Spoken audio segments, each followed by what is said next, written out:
Amid the storm, a young boy with a disability struggles alone until an unknown girl appears to rescue him from the flood.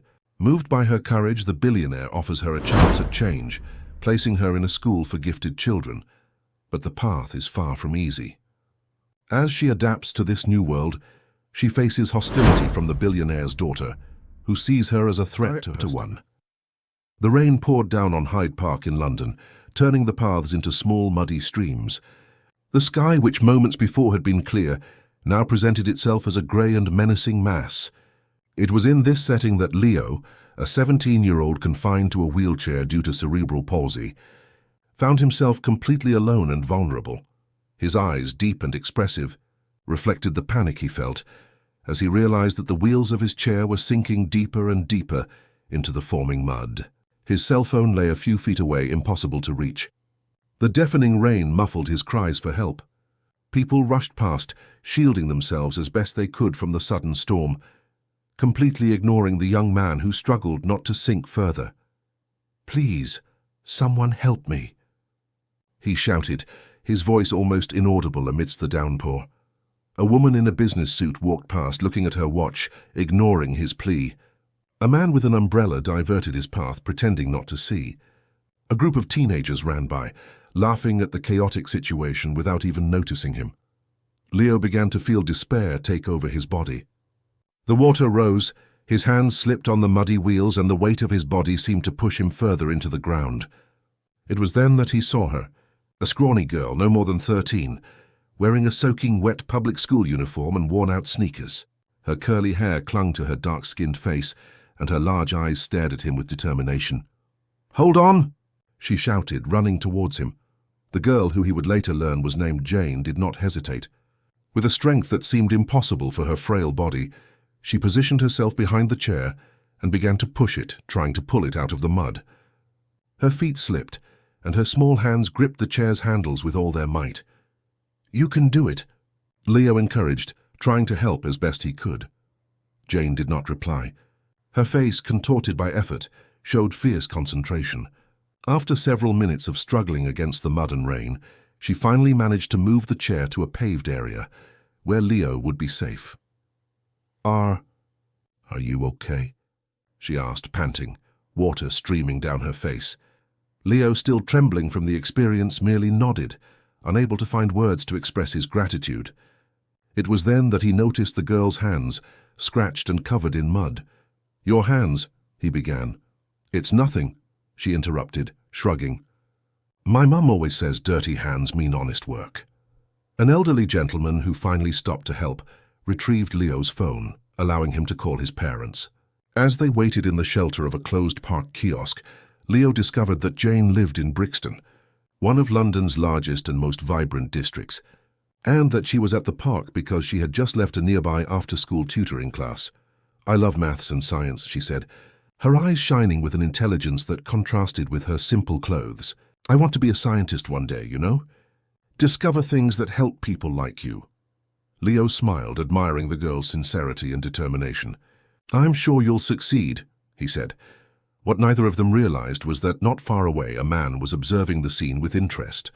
Ernest Thompson, one of the country's most prominent entrepreneurs and founder of Thomson Tech, one of the largest technology companies in Europe, had just left a meeting at the Natural History Museum when he witnessed the rescue. His driver had parked the car while he took an important call under the shelter of a tree. It was from there that he saw the entire scene unfold. The indifference of the people, the boy's despair, and most importantly, the courage of that girl who, without a second thought, risked herself to help a stranger. Something in that scene deeply touched Ernest. Perhaps it was the memory of his own difficult childhood on the outskirts of Liverpool, before building his technological empire. Or perhaps it was just the contrast between the indifference of the adults and the genuine compassion of that child. When Leo's parents arrived, effusively thanking the girl, Ernest approached. Tall, with an imposing bearing even at 55, he introduced himself. "I saw what you did," he said to Jane. "It was an impressive act of courage." The girl, suddenly shy before this man in an expensive suit and deep voice, merely shrugged. "Anyone would have done the same," she murmured, looking at her soaked sneakers. "No," Ernest replied with a sad smile. Not anyone would have done the same. Believe me, I know. It was at that moment that Amanda and Charles Turner, Leo's parents, recognized the entrepreneur. As renowned doctors at St. Thomas's Hospital, they had already participated in charity events organized by the Thompson Foundation. Amanda, a pediatric neurologist specializing in cases like Leo's, was particularly surprised by the entrepreneur's presence. "Mr. Thompson, what a coincidence to find you here," she said, extending her hand. "Dr. Turner," Ernest replied, shaking her hand. "It's a small world. Your son is lucky to have found a hero today." Jane blushed intensely at the compliment, but before she could reply, her phone rang. It was her mother, Mrs. Celia, worried about the storm and her daughter's delay. "I have to go," the girl said, picking up her worn backpack. "My mum's worried." "Wait," Ernest requested, pulling a card from his pocket. "Give this to your mother and ask her to call me. I'd like to discuss your future, young lady." Jane took the card carefully, as if it was something precious. "Thank you, sir," she said, putting it in her backpack.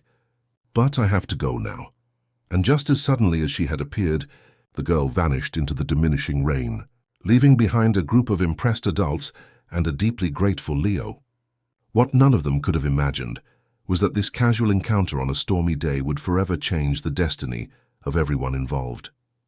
The next morning, as he drank his coffee on the penthouse balcony of his apartment overlooking Hyde Park, Ernest couldn't get the image of that determined girl out of his head. There was something about her, a spark, a strength he recognized. It was the same kind of determination that had lifted him from poverty and helped him build his empire. His daughter, Deborah, entered the balcony at that moment, perfectly dressed in her uniform from the city's most expensive school. "Good morning." "Dad," she said, kissing him on the cheek. "What's worrying you? You seem distant." Ernest smiled at his 16-year-old daughter, his greatest pride and at the same time his greatest concern. Deborah was brilliant and privileged, but sometimes he wondered if he had failed to teach her the value of effort, empathy, and overcoming challenges. Values he had seen the previous afternoon, embodied in that girl with worn-out sneakers. "It's nothing, dear," he replied. "Just thinking about a new project."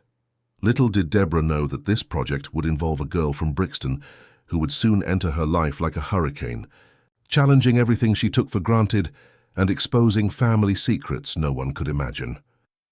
Chapter 2. Brixton awoke to the familiar sounds of buses, street vendors' voices, and music mingling in the narrow alleys. Jane woke up early as usual, even though it was Saturday. Her small room, which she shared with her younger sister, Bianca, 8 years old, barely fit the 2 single beds and the makeshift shelf where Jane kept her books, her greatest treasure. Mrs. Celia was already up, preparing breakfast in the cramped kitchen. The smell of coffee and buttered toast on the frying pan filled the 2-room apartment. "Mum," Jane began, pulling Ernest Thompson's business card from her backpack. "Yesterday, when I was coming back from tutoring, I helped a boy in the park. Then an important man gave me this and asked you to call him." Mrs. Celia, her hands still damp from washing dishes, took the card, and her eyes widened as she read the name printed on it. "Ernest Thompson? The owner of Thompson Tech?" she asked incredulously. "Jane, what exactly happened?" Jane told her about the boy in the wheelchair, the storm, and how the entrepreneur had witnessed everything. Her mother listened attentively, a worried expression growing on her face, tired from years of working as a nurse in a public hospital. "And he wants to talk to me." "Why?" Mrs. Celia questioned, suspicious. Years of hardship had taught her to be cautious of offers that seemed too good to be true. "He said something about my future," Jane replied, excited. "Mum, what if it's a scholarship?" "I could go to a better school, learn more about science." Mrs. Celia sighed, not wanting to dampen her daughter's enthusiasm, but also apprehensive. "We'll see," she finally said. "I'll call him after lunch." Meanwhile, across the city, in the luxurious Kensington Gardens estate, Leo couldn't stop thinking about the girl who had saved him. Sitting in his adapted wheelchair, he surfed the internet in his spacious room, surrounded by cutting-edge technology that helped him overcome his physical limitations. "May I come in?" It was his mother, Amanda's voice. "Of course, Mum," he replied, turning his chair to face her. Amanda Turner entered, still wearing her hospital scrubs. Despite the evident tiredness on her face, Her eyes sparkled with news. "I just spoke with Ernest Thompson," she said, sitting on the edge of her son's bed. "He was really impressed with the girl who helped you yesterday. He's thinking of offering her a full scholarship to the Thompson Institute." The Thompson Institute was an elite school created by the entrepreneur to train young talent in science and technology. Only the brightest could get in, even among the wealthy.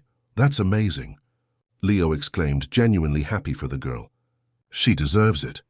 You should have seen her, Mum. She's special. There's something about her, a determination and intelligence in her eyes." Amanda smiled, touched by her son's enthusiasm. Since the accident that put him in a wheelchair at 10, Leo had become more reserved, more observant. Seeing him so excited was rare. "Ernest wants us to get to know her better," she continued. "He's invited her family for dinner at his house next week. We're invited too. At Thompson Tech's central office, an imposing skyscraper in London's financial district, Ernest was on a video conference when his secretary informed him that Mrs. Celia Miller had called.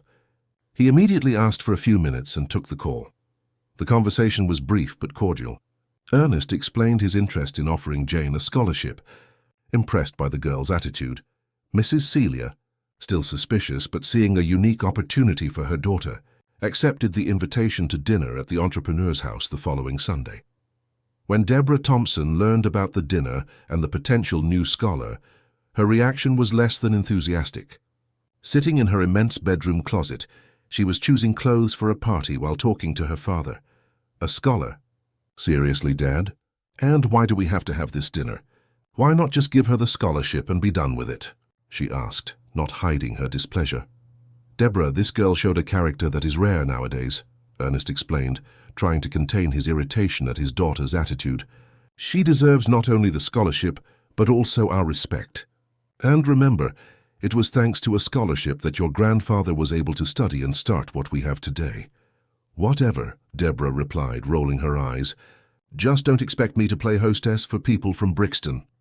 Ernest felt a pang of disappointment with his daughter. Where was the sweet, curious girl he had raised? When had she become so indifferent? "I expect you to be present and polite," he said, in a tone that brooked no argument. "This is important to me." Deborah realized she had gone too far and quickly changed her demeanor. "Sorry, Dad," she murmured. "It's just that I had other plans for Sunday." "Then reschedule them," he replied firmly. "Some things are more important than parties, Deborah." Sunday arrived, and with it, a palpable anxiety for everyone involved. Jane Miller had tried on all her few clothes, trying to find something suitable for dinner at a billionaire's house. In the end, she settled on a simple navy blue dress, the most formal she owned, usually worn for school graduations. Mrs. Celia opted for a discreet outfit, the same one she wore to church. Louis Miller, her husband and Jane's father, a construction worker, wore his only dress shirt, visibly uncomfortable with the situation. "I still think we shouldn't go," he said, as they waited for the driver Ernest had sent to pick them up. "People like us don't mix with people like them." "Dad," Jane interjected, adjusting the bow in Bianca's hair, who was also going, "it's an opportunity. If I get this scholarship, I can have a different future. I can help you one day." Louis looked at his daughter, so determined, so hopeful, and didn't have the heart to insist. Maybe she was right. Maybe this was the chance his family never had. The driver arrived promptly at 6 o'clock in a car that cost more than Louis's entire working life. During the journey through the city, Jane watched through the window as London seemed to transform. The cramped, graffiti-covered buildings of the outskirts gradually gave way to tree-lined avenues, elegant buildings, and finally, mansions hidden behind high walls. When the car passed through the gates of the Thompson residence, Bianca couldn't suppress a gasp of astonishment. The house, or rather the mansion, looked like something out of a movie. Impeccable gardens, an illuminated fountain in the center of the driveway, and the main building, a mix of modern and classical architecture, imposing and welcoming at the same time. At the door, Ernest awaited them personally, a gesture that surprised even his butler. Beside him, an elegant woman whom Jane soon discovered was Marina Thompson, his wife, a respected neurologist who had abandoned clinical practice to run the Thompson Foundation, the philanthropic arm of her husband's business empire. "Welcome to our home," Ernest said with a genuine smile. "It's a pleasure to have you." Jane felt her heart race when she saw that behind the Thompson couple were Leo and his parents. The young man smiled when he saw her, a luminous smile that made her feel less out of place in that intimidating environment. It was then that another figure appeared in the entrance hall. Deborah Thompson, impeccably dressed, descended the stairs with the elegance of someone born into wealth.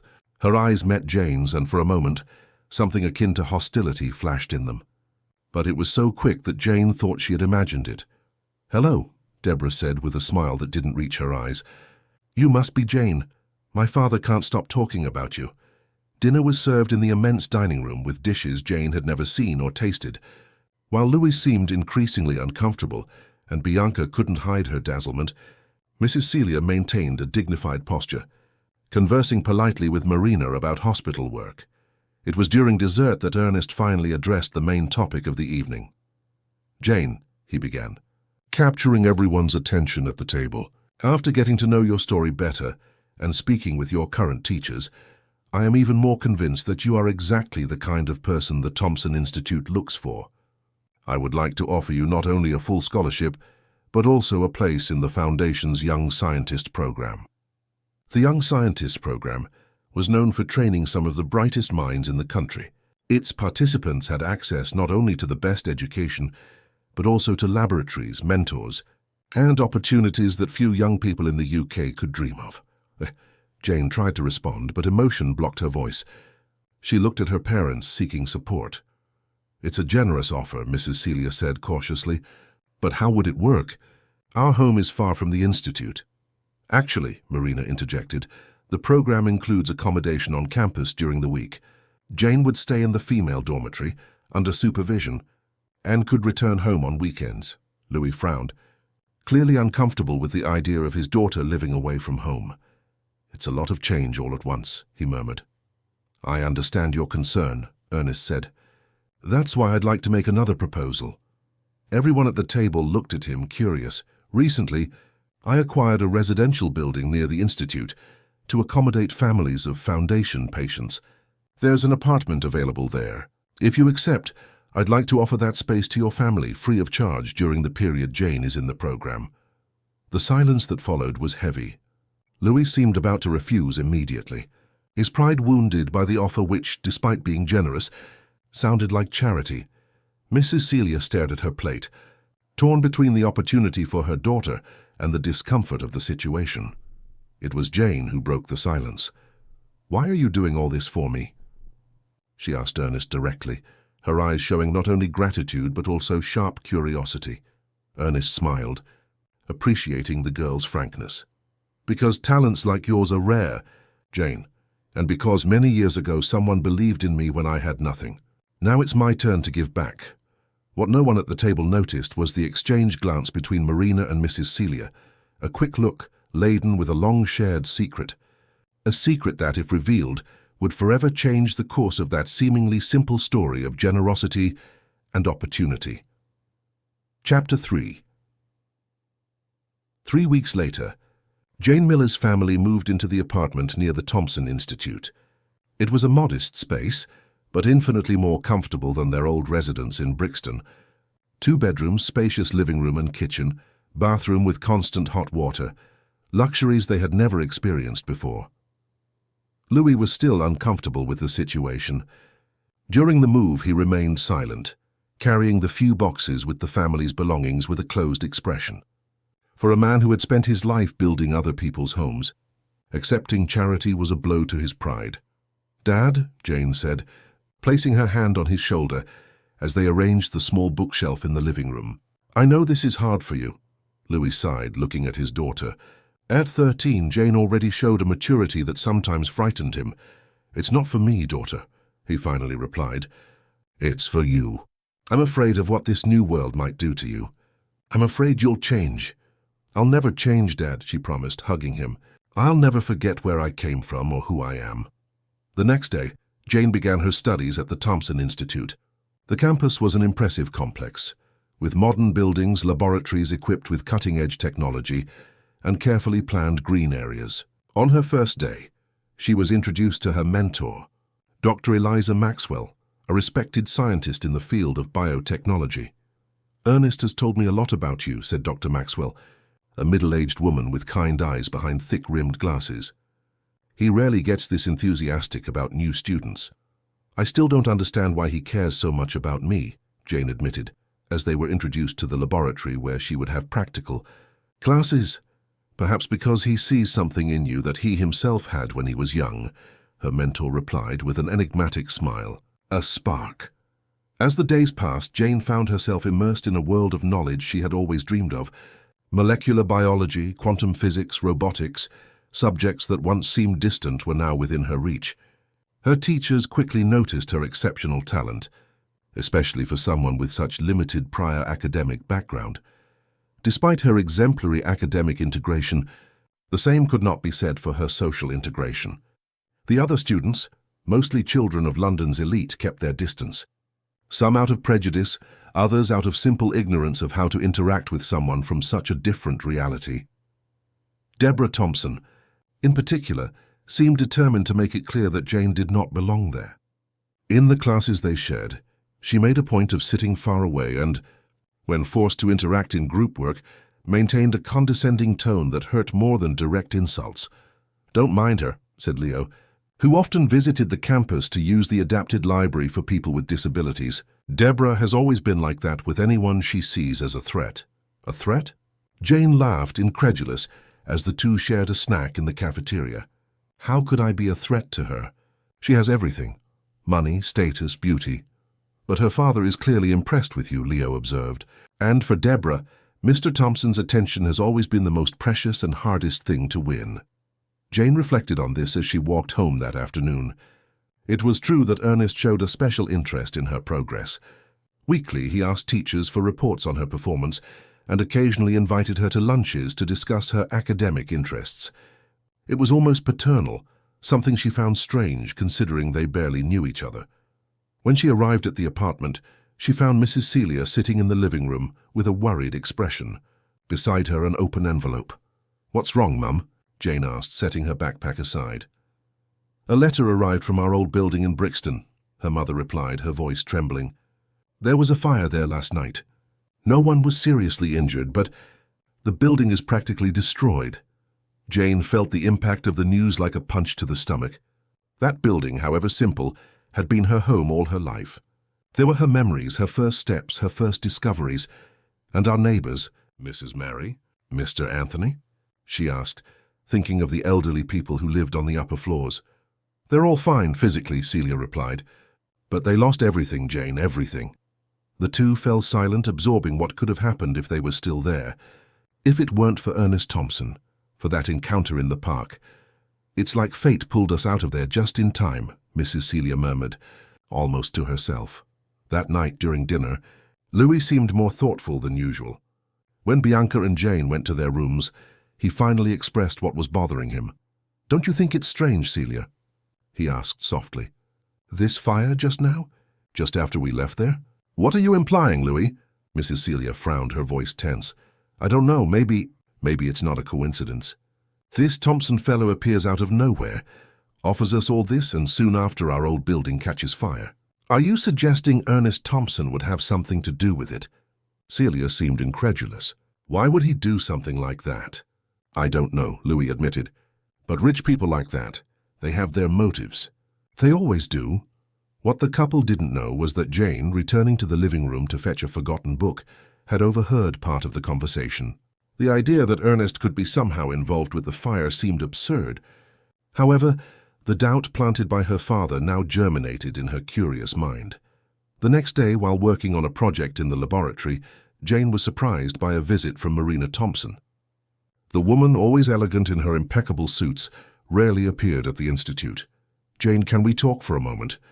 Marina asked, her tone gentle but her posture rigid. "Of course." "Mrs. Thompson," the girl replied, nervous, wondering if she had done something wrong.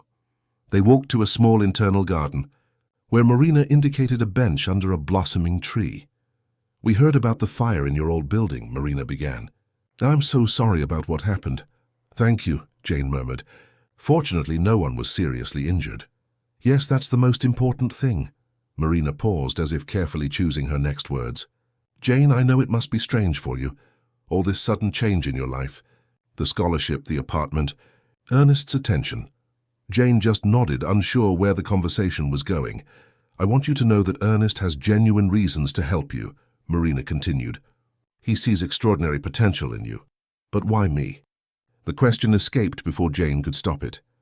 There are so many talented young people out there, many even more prepared than me. Marina smiled, a sad, mysterious smile. Sometimes, Jane, destiny works in ways we don't immediately understand. Perhaps one day you'll understand better. But for now, just know that you deserve to be here, by your own merit. Before Jane could ask more questions, they were interrupted by the arrival of Deborah, who seemed annoyed to see them talking. Mum, I was looking for you, she said, completely ignoring Jane. We need to go. Dad's waiting for us for lunch, remember? Of course, dear, Marina replied, standing up. Jane, we'll continue our conversation another time. Be well. As Marina walked away, Deborah cast a cold glance at Jane. I hope you're not thinking you can replace anyone in my family, she said, in a low, threatening voice. You might have charmed my father with your heroism story and your supposedly brilliant brain, but I know there's something more to it. I don't know what you're talking about, Jane replied, trying to stay calm. Don't you? Deborah gave a cold smile. Then why did my father insist so much that you move into a foundation building? Why does he personally follow your progress? Why does my mother seem so disturbed by your presence? Deborah's questions echoed the doubts Jane's own father had expressed. Was there more to this story? Something everyone seemed to know or suspect except her. That afternoon, after classes, Jane went to the library to find Leo. She found him in the molecular biology section, focused on a thick book. I need your help, she said, sitting beside him. Several things, he replied thoughtfully. Thompson Tech has a biotechnology division that works on everything from agriculture to regenerative medicine. Why? I'm not sure, Jane admitted. I have a feeling there's something more to the story of how I ended up here. Something to do with Mr. Thompson's interest in me. Leo seemed hesitant, as if deciding whether or not to share something. What is it? She insisted. Do you know something? Not exactly, he replied, lowering his voice. But last week, while I was waiting for my mother to finish a meeting with Mr. Thompson, I overheard part of a conversation. He mentioned something about a lifelong project that could finally be realized. And your mother, Dr. Amanda, said something about the perfect DNA and the missing key. And what does that have to do with me? Jane asked, confused. I don't know if it's related, Leo admitted, but right after they mentioned your name, Mr. Thompson said something like, she's the final piece of the puzzle. Jane felt a shiver run down her spine. What could all this mean? What was this puzzle? And how did she fit into it? And more importantly, why did everyone seem to know something about her that she didn't? As she walked home, she decided it was time to get some answers. If secrets were being kept, she had the right to uncover them. After all, it was her life, her future, and apparently her own DNA that was at stake. Chapter 4. The Advanced Research Laboratory of Thompson Tech occupied the basement of a discrete building on the Institute campus.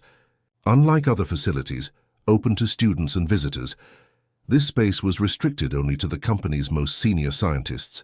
That night, however, its lights were still on long after business hours. Inside the laboratory, Ernest Thompson carefully observed images on a large screen. Beside him, Amanda Turner analyzed data on her tablet. The results are promising, Ernest, she said, sliding her finger across the screen to show more graphs. Her DNA has the same anomaly. It's exactly what we were looking for. After so many years, Ernest murmured, his voice mixing relief and apprehension.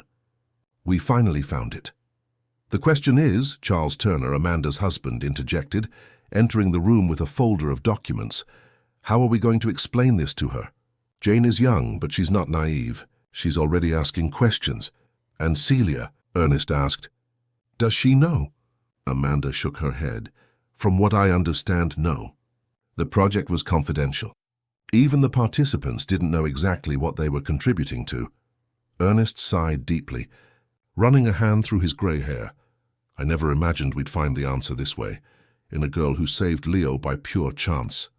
It's almost as if "There's no such thing as chance, Ernest," Amanda interrupted with a half-smile. "There's only what we don't yet understand." The three fell silent for a moment, the weight of the decision they needed to make hanging over them. "We'll wait," Ernest finally decided. "She's still adapting to the Institute, to her new life. We'll give her time to feel safe, comfortable. Then when the time is right, we'll tell her everything." Meanwhile, in the Miller family's apartment, Jane couldn't sleep. Leo's words about being the final piece of the puzzle echoed in her mind. Sitting at the small desk in her room, she searched on the tablet she had received from the Institute for everything she could about Ernest Thompson and his company.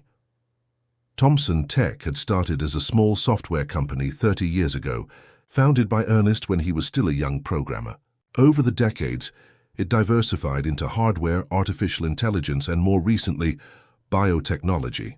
It was in this last field that the most significant investments had been made in the last 5 years. One article in particular caught her attention. Thompson Tech invests in research on cell regeneration and cure for degenerative diseases. The article, published in a respected scientific journal, mentioned an ambitious project personally led by Ernest Thompson in collaboration with renowned scientists, including Drs. Charles and Amanda Turner. "Phoenix Project," Jane murmured, reading the name of the research program. "Rebirth from the ashes." The article didn't go into many technical details, but mentioned that the project sought to identify and study rare genetic anomalies that could be the key to revolutionary advances in treating diseases like Leo's. One detail in the article made her stop. The project had started 20 years ago, but was abruptly interrupted after 5 years. For undisclosed reasons, it had only recently been resumed. 20 years ago, Jane calculated. I wasn't even born yet. Her research was interrupted by a soft knock on the door. "Jane? Still awake?" It was her mother's voice. "Come in, Mum," she replied, minimizing the research screen. Mrs. Celia entered, already dressed in her nurse's uniform. Her shift at the hospital started early. "Can't sleep?" she asked, sitting on the edge of her daughter's bed. "I have a lot on my mind," Jane admitted. Celia observed her daughter carefully. In recent days, she had noticed a change in Jane's behavior. Fewer conversations about classes, more questions about the past, about how she and Louis had met, about her own childhood. "Something's bothering you," she stated, not as a question. "Is it the Institute? Are the other children treating you badly?" "It's not that," Jane replied, hesitant. "Mum, did you know the Thompsons before? Or the Turners? You all seem strange when you're together." The question caught Celia by surprise, and for a fleeting moment, Jane saw something in her eyes. Fear. Guilt, before her expression closed off. "No, I never knew them before," she replied a little too quickly. "Why do you ask?" "For nothing," Jane said, not wanting to press. "Just an impression." Celia sighed, clearly uncomfortable with the turn of the conversation. "Jane, I know this is all very new and confusing for you. Sometimes when life changes so quickly, we look for explanations, patterns, connections that may not exist. Ernest Thompson saw something special in you, something I always knew existed. This isn't a mystery or a conspiracy. It's just recognition of your worth." Jane wanted to believe her mother. She wanted it to be as simple as she said. But something in her instinct told her there was more, much more to this story. "I have to go now," Celia said, standing up. "Try to get some sleep, daughter. Tomorrow's a new day." After her mother left, Jane returned to her research more determined than ever. If no one would tell her the truth, she would discover it on her own. The next morning at the Institute, Jane looked for Leo in the library. She found him in the molecular biology section, concentrating on a thick book. "I need your help," she said, sitting beside him. "Good morning to you too," he joked, but his smile faded when he saw his friend's serious expression. "What's wrong?" "I found out about something called the Phoenix Project," she explained, lowering her voice. "A research project by Thompson Tech, led by Mr. Thompson and your parents. It has something to do with me, I'm sure. I need to find out what it is." Leo looked uncomfortable. "Jane, messing with that could be dangerous. If my parents and Mr. Thompson are keeping it a secret, there must be a reason. A reason that involves my life, Leo," she insisted. "I have the right to know." He sighed, recognizing the determination in his friend's eyes. "What do you want me to do?" "Your parents have an office here at the Institute, don't they? And you have access to it? Yes, sometimes I study there when they're in meetings, Leo confirmed. But I can't just go rummaging through their files, Jane. I'm not asking for that, she quickly clarified. I just want you to help me get in there. Maybe there's something visible, something we can see without touching anything. Leo hesitated, torn between loyalty to his parents and the desire to help his friend. Finally, he nodded. Okay, I can take you there this afternoon. My mum has a lecture, and my dad will be at the hospital. But we go in, look quickly, and leave. No touching computers or opening drawers, right? Right, Jane promised, smiling gratefully. What she didn't know was that a few feet away, Deborah Thompson had overheard the entire conversation. With a malicious smile, she silently walked away, a plan already forming in her mind. That afternoon, as agreed, Leo took Jane to his parents' office at the Institute. It was a spacious room with 2 workstations, bookshelves, and a large window overlooking the garden. The walls were decorated with diplomas, certificates, and family photographs. We have about 15 minutes at most, Leo warned nervously. Jane nodded and began to observe the room carefully.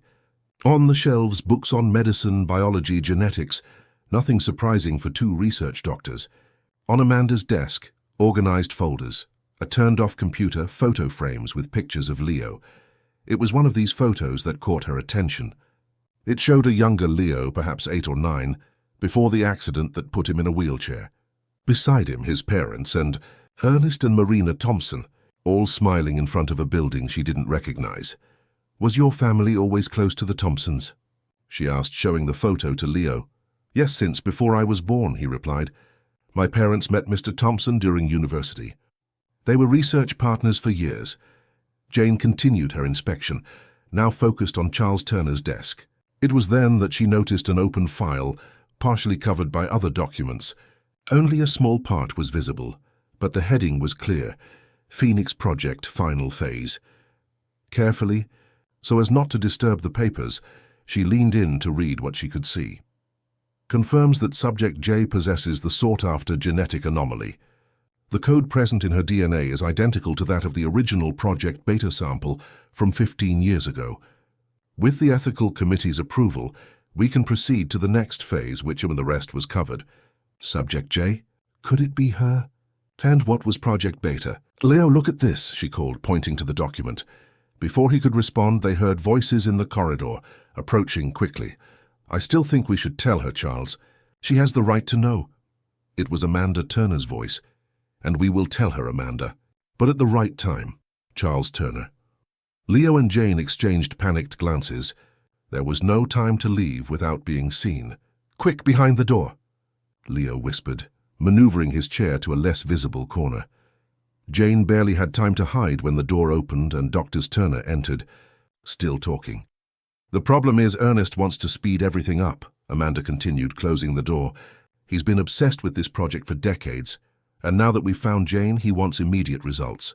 I understand his haste, Charles replied, sitting at his desk. Waiting another 20 years for another compatible subject isn't an option. But she's a child, Charles, Amanda insisted. A 13-year-old girl who barely understands what's happening around her. How can we ask her to consent to something like this? What if we don't tell her everything? Charles suggested. Just enough for her to understand the importance of the research, without going into details about her origins. Jane felt her heart race. Her origins? What were they talking about? That would be unethical, and you know it, Amanda replied firmly. She needs to know everything. About the original project, about Celia's role in it, about why her DNA is so special. Jane had to control herself not to make a sound of surprise. Her mother was involved. Her DNA was special. The pieces were starting to fit together, but forming a picture she could barely comprehend. And what do you suggest? Charles asked. That we call Jane and say, Hello, darling, did you know you were genetically modified before you were even born as part of a secret experiment? And that now we want to study your DNA to potentially cure millions of people, including Leo. Jane almost lost her balance with the shock. Genetically modified? Before she was born? Her mind reeled, trying to process what she had just heard. Don't be dramatic, Charles, Amanda reprimanded. But yes, she needs to know the truth, however difficult it may be. And Celia, does she know we found out? Not yet, Amanda replied. Marina wants to speak with her first, alone. After all, they were friends before all this. Friends? Her mother and Marina Thompson were friends. Jane felt as if she had entered a parallel universe where nothing was what it seemed. A sudden movement from Leo, adjusting his chair, made a small noise. The two doctors immediately stopped talking. "Did you hear that?" Charles asked. "It must be the air conditioning," Amanda replied, but she was already moving towards where they were hiding. Jane closed her eyes, knowing they would be discovered. How would they explain their presence there, hiding, clearly eavesdropping? And how could she pretend not to have heard what she had just heard? At that moment, however, something unexpected happened. A fire alarm began to blare, loud and insistent, making everyone in the building jump. "What is it now?" Charles exclaimed, annoyed. "Standard protocol," Amanda replied professionally. "We have to evacuate." "Come on." The two doctors quickly left the room, joining the stream of people already heading for the emergency exits. As soon as they were alone, Leo and Jane emerged from their hiding place. "That will—" Leo began, but Jane interrupted him. "Did you hear what they said? About me, about being genetically modified, about my mother being involved."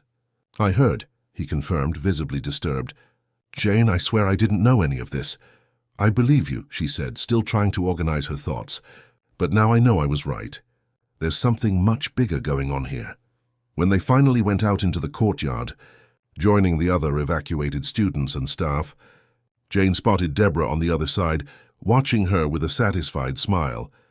Beside her, a small fire alarm box with broken glass. It was her, Jane realized. She pulled the alarm on purpose. "Why?" Leo asked, confused. "I don't know," Jane replied, holding Deborah's gaze. "But I think she knows more about all this than we're imagining." That night, lying in her bed, Jane couldn't stop thinking about everything she had heard. Genetically modified, an experiment, her DNA, the key to something important enough to mobilize such powerful people. One thing was clear, her life would never be the same. And the truth, however frightening, needed to be uncovered. Chapter 5. The rain fell gently on London as Marina Thompson parked her car in front of the hospital where Celia worked. For a few minutes, she remained motionless, watching the drops run down the windshield, gathering courage for the conversation she was about to have. 15 years is a long time to keep a secret, she thought. Too long. Inside the hospital, Celia was organizing patient records at the nursing station when she received a message that someone was waiting for her in the cafeteria. Upon seeing Marina sitting alone in a discreet corner, she felt a tightening in her chest. She knew this moment would come sooner or later. "Marina," she greeted, sitting across from her. "It's been a long time, Celia," Marina replied with a sad smile. "I wish our reunion had been under different circumstances." "You always knew it was her, didn't you?" Celia asked without preamble. From the first moment in the park, Marina paused, taking a sip of her coffee before replying. "No, not really. Ernest recognized the surname when he investigated her background for the scholarship. Then, when we saw the photos, and her eyes, so much like his." Celia swallowed hard, trying to control the emotion that threatened to spill over. "What do you intend to do now?" "Ernest wants to tell her the truth," Marina replied. "He thinks she has a right to know." "She's just a child," Celia protested. "An exceptionally intelligent child, Celia, and one who is already suspecting something. Leo said she's been asking questions, researching Thompson Tech's past." Celia closed her eyes for a moment, trying to organize her thoughts. "When we signed up for the program, 20 years ago, we were young, idealistic. We believed we were contributing to science, to the future of humanity." She paused, recalling. "I never imagined it would result in her, in Jane, and I certainly never thought Ernest Thompson would one day knock on our door. Ernest never gave up on the project, you know," Marina said softly. "Even after the laboratory closed, the investigations, the lawsuits, for him it was more than science. It was personal because of his son, the one who passed away." Marina nodded. "Edward had the same condition as Leo, but 20 years ago medicine wasn't as advanced. We lost him when he was just 7 years old." "I'm so sorry," Celia murmured. "It was a long time ago," Marina replied, but the pain in her eyes suggested otherwise. "After that, Ernest became obsessed with finding a cure. That's when he started the Phoenix Project, and when you volunteered as participants. We never knew exactly what they were doing, Celia admitted. We knew it was genetic research, experimental therapy. Lewis and we were desperate for money. The financial compensation was generous. The project went beyond therapy, Marina explained. Ernest and his team were trying to modify specific genes to create resistance to degenerative diseases. It was revolutionary, ahead of its time. And illegal, Celia completed. That's why the project was abruptly shut down. There were ethical complications, Marina agreed, but the results were preserved. And now with Jane we have proof that it worked.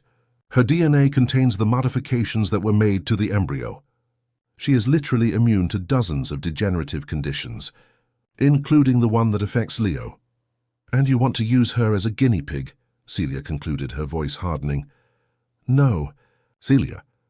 We want to study her DNA with her consent, to develop treatments that can save millions of lives, including Leo's. And who will tell her? Who will say that she is the product of an illegal experiment? That her own DNA is not natural? Marina hesitated. There's more, Celia, something even you don't know. What else could there be? The project didn't just use the genetic material of the volunteers, Marina revealed, her tone indicating they were getting to the heart of the matter. To increase the chances of success, Ernest contributed his own DNA. Celia paled, finally understanding. You're saying that biologically Ernest is Jane's father, Marina confirmed. It wasn't planned that way initially. But when the first tests failed, he was desperate. He believed that his genes, which carried the marker for the condition that affected Edward, were essential for the experiment's success. My God, Celia whispered, feeling the world spin around her. And you're saying he wants to tell her this? That her biological father isn't Louis, but a billionaire who genetically manipulated her before she was even born. He wants to do what's right, Celia, for everyone. And Deborah? Does she know about this? Marina shook her head. Not officially. But I'm sure she suspects. Deborah has always been very perceptive. That explained the girl's hostility towards Jane, Celia thought. Somehow she had realized that the newcomer was not just another scholar. This will destroy my family, Celia murmured. Louis, he will never forgive this betrayal. It wasn't betrayal, Celia, it was science. You consented to the procedure. We consented to an experimental treatment, not to replace Louis's genetic material with Ernest Thompson's. Marina did not reply, allowing Celia to process the magnitude of the revelation. When do you plan to tell her? The nurse finally asked. Ernest suggested this weekend, Marina replied. He wants to do it gently with you and Louis present. Celia laughed, a bitter sound. There's no gentle way to tell a teenager that her entire life has been built on a lie. That she is essentially a scientific experiment. She's more than that, Celia. Much more. And you, better than anyone, know that. Meanwhile, in the Institute's advanced laboratory, Jane had managed to gain access using Leo's ID badge.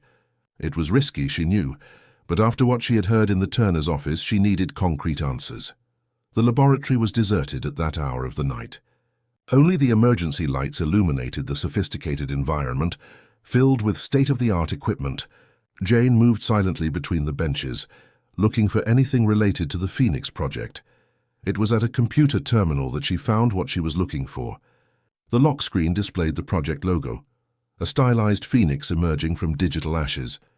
Without the password, she couldn't access the files, but just seeing that symbol confirmed her suspicions. The laboratory was the base of the mysterious project. A sudden noise made her hide behind a large freezer. Footsteps approached and the laboratory door opened. Ernest Thompson entered, followed by Charles Turner. The results of the last test are in, Charles said, turning on the lights and walking to a workstation. They confirm what we already suspected. Her DNA is extraordinary. I always knew it would work, Ernest replied, a note of triumph in his voice. After all these years, we finally have proof. Ernest, Charles hesitated. Even with these results, there are ethical limits we cannot ignore. Jane is not just a research subject. She is a person, a child. Do you think I don't know that? Ernest's voice rose slightly. She's my daughter, Charles. My daughter. Believe me, no one cares more about her well-being than I do. Jane had to cover her mouth to suppress a gasp. Daughter? Ernest Thompson had just called her his daughter. And that's precisely why we need to be careful, Charles insisted. The emotional bond you're developing with her could compromise your scientific objectivity. On the contrary, Ernest countered, it increases my determination. This research isn't just about science, Charles. It's about giving Leo and millions like him the chance Edward never had. Edward is gone, Ernest, Charles said softly. Almost 20 years ago. Do you think I don't know that? Ernest's voice now trembled with contained emotion. Not a day goes by that I don't think of him, that I don't wonder if I could have done more, if I could have saved him. And Jane? What do you really expect from her? Ernest sighed deeply before replying. I want her to have a choice, Charles, to know her true story, her unique potential. And then, if she decides to help with the research, it will be of her own free will, not through manipulation. And what if she doesn't want to participate? Then we will respect her decision, Ernest replied after a pause. The scholarship, the family support, everything will continue regardless of her participation in the project. I am not a monster, Charles, despite what some may think. I never thought that, Charles assured. So I'm just concerned about the emotional consequences for everyone involved, especially now that Deborah is also suspecting something. Marina is talking to her, Ernest said, trying to prepare the ground. And what about Jane herself? Amanda and I are almost certain she's already investigating on her own. Ernest smiled, a mixture of pride and concern in his expression. She has my genes, after all. The curiosity, the determination. These are qualities I admired in Celia when we recruited her for the project, and which I see amplified in Jane. The two men continued their conversation, moving to another part of the laboratory, their voices becoming inaudible to Jane. She remained motionless for several minutes, trying to process what she had just heard. Ernest Thompson was her biological father. She was the product of a genetic experiment. Her DNA was the key to some kind of revolutionary cure. It was too much to absorb all at once. Carefully, taking advantage of the fact that the two had moved away, she slipped out of her hiding place and silently left the laboratory. Outside, leaning against the dark corridor wall, breathing heavily, Jane almost didn't notice the figure approaching until it was too late. I knew I'd find you here, Deborah said, her face partially illuminated by the faint emergency light. You're so predictable, little sister. The term little sister, laden with irony, confirmed that Deborah knew. Perhaps not all the details, but enough. How long have you known? Jane asked, deciding not to feign ignorance. I suspected from the start, Deborah replied. The way my father looked at you, the sudden interest, the excessive generosity towards some random girl from Brixton. It was obvious there was something more. Jane is not some random girl, Ernest replied, his voice hardening slightly. And yes, biologically, she is my daughter. Although the circumstances are unusual. Unusual? Deborah laughed without humor. Is that what you call clandestine genetic manipulation? Unusual? It wasn't clandestine at the time, Ernest corrected. It was experimental, yes, ahead of its time, certainly. But there were approvals, protocols, which were later revoked, Deborah pointed out. I've heard enough of the conversations between you and Mum to know the project was shut down for ethical reasons. Ernest sighed, acknowledging his daughter's sharp intelligence. I'm trying to do the right thing now, Deborah, for everyone involved, including for me, she questioned, a note of vulnerability escaping from behind her facade of indifference. Because it seems that since she appeared, I've become secondary. Oh, darling, Ernest stood up, approaching his daughter. That could never happen. You are my daughter, my firstborn, the light of my life since the day you were born. But now you have another light, Deborah insisted, one who conveniently also holds the key to your decades-long scientific obsession. Jane is not here to replace you, Ernest assured. Neither as a daughter nor as a person. She has her own story, her own journey. A journey you helped write before she was even born, Deborah pointed out. Yes, Ernest admitted. And that's why I have a responsibility to her, to ensure she has every opportunity, every choice she deserves, just as I've always tried to do for you. Deborah studied her father for a moment, trying to reconcile the man in front of her, vulnerable, full of doubts, with the almost mythical figure the world knew, Ernest Thompson, the visionary, the ruthless genius of technology. You really care about her, she observed, a little surprised. It's not just about the project, about the DNA. Of course I care, Ernest replied. From the moment I saw her in the park, helping Leo without hesitation, I saw something in her that reminded me of myself. That determination, that refusal to accept the world's indifference. And then when I found out who she was, it was as if fate had given me a second chance. A second chance for what? To make a difference, he replied simply. To use the knowledge we have to help people like Leo.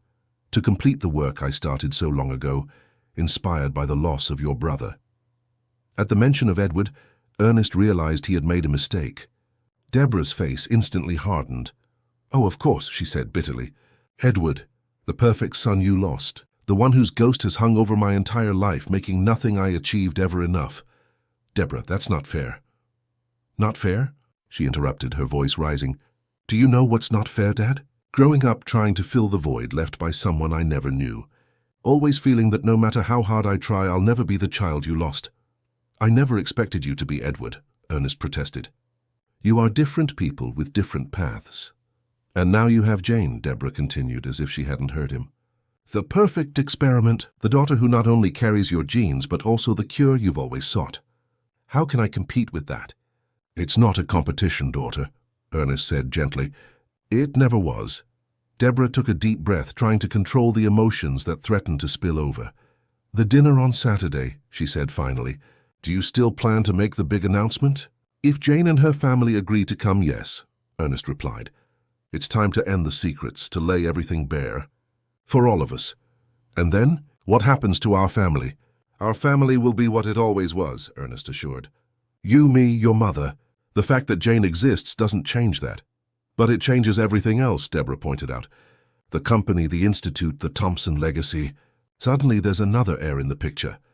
Ernest studied his daughter's face, finally understanding the real fear behind her words.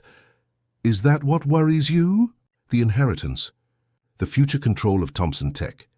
It's not just about money, Deborah replied defensively. It's about my place in the world you built. The world I always presumed would one day be mine to lead. And it will be, Ernest confirmed. If that's what you want. Jane has her own dreams, her own aspirations, and regardless of her DNA, she was raised as Jane Miller, daughter of Louis and Celia. That is her identity, her reality. Deborah didn't seem entirely convinced, but something in her father's words seemed to calm her momentarily. I'll be at dinner, she finally decided. But don't expect me to pretend to be happy about all this. I just ask that you be respectful, Ernest replied. To everyone. After Deborah left, Ernest remained in his office, contemplating the complexity of the situation he himself had created. Decades ago, when he started the Phoenix Project, he never imagined where it would lead him. The choices he had made, driven by the pain of loss and scientific obsession, now came back to haunt him in the form of a brilliant young woman whose future he had inadvertently helped shape. The next day, the Thompson Institute was exceptionally quiet. It was Friday, the eve of the fateful dinner, and it seemed that everyone involved in the unfolding drama preferred to keep their distance from each other. Jane, however, had other plans. During her lunch break, she sought out Leo in the library, his usual spot. I need your help once more, she said, sitting beside him, after what happened last time. Leo seemed apprehensive. Jane, my mum knows I lent you my ID badge. It's nothing illegal this time, Jane assured. I just want to talk to someone who can give me an impartial perspective on all this. And who would that be?